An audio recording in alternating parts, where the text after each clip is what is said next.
अकबर और बीरबल की कहानी सबसे बड़ा हथियार।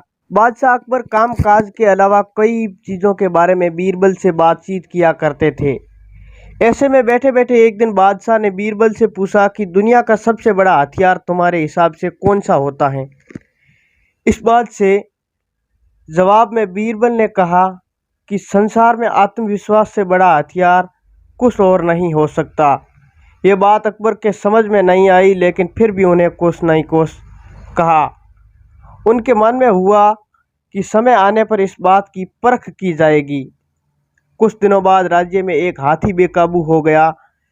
पता करने में समझ आया कि वो पागल हो गया है। उसे कर्मचारियों ने जंजीरों से जकड़ लिया।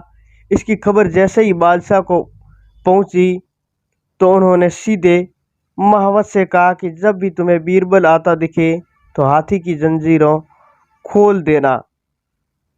यह सुनकर महावत हैरान हो गए, लेकिन बादशाह का आदेश था, इसलिए सिर झुकाकर चला गया। अब अकबर ने बीरबल को महावत के पास जाने के लिए कहा। महावत ने भी बादशाह के आदेश का पालन करते हुए बीरबल को आते देख हाथी का जंजीरों से मुक्त कर दिया।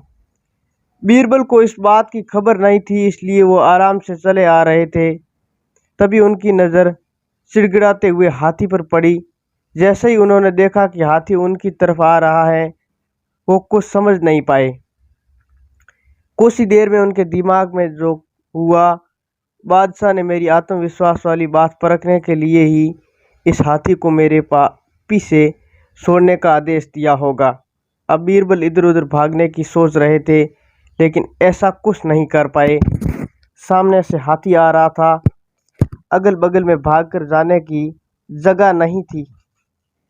इतने में हाथी बीरबल के काफ़ी करीब पहुंच गया। तभी बीरबल ने सामने एक कुत्ते को देखा और उसे टांगों से पकड़कर हाथी की तरफ फेंक दिया। कुत्ते चीखते हुए हाथी से टकराया। उसकी ऐसी चीख सुनकर हाथी वापस उल्टी दिशा में भागने लगा। कुछ ही देर में इस बारे में बादशाह अकबर को पता चला, जब जाकर उन्हें माना कि आत्मविश्वास ही मनुष्य का सबसे बड़ा हथियार है। कहानी से सीख, हर किसी बात पर यूं ही भरोसा नहीं कर लेना चाहिए। बात की जांच और परख करनी जरूरी है। दूसरी सीख ये है कि इंसान समय से पहले उम्मीद ना छोड़े तो परेशानी से बाहर निकल जाता है। उम्मीद करता हूँ कि कहानी अच्छी लगी होगी। अच्छी लगी तो लाइक करके चैनल को सब्सक्राइब जरूर करें और अपने मित्रों में शेयर करना ना भूलें। मिलते हैं एक और नई कहानी के साथ।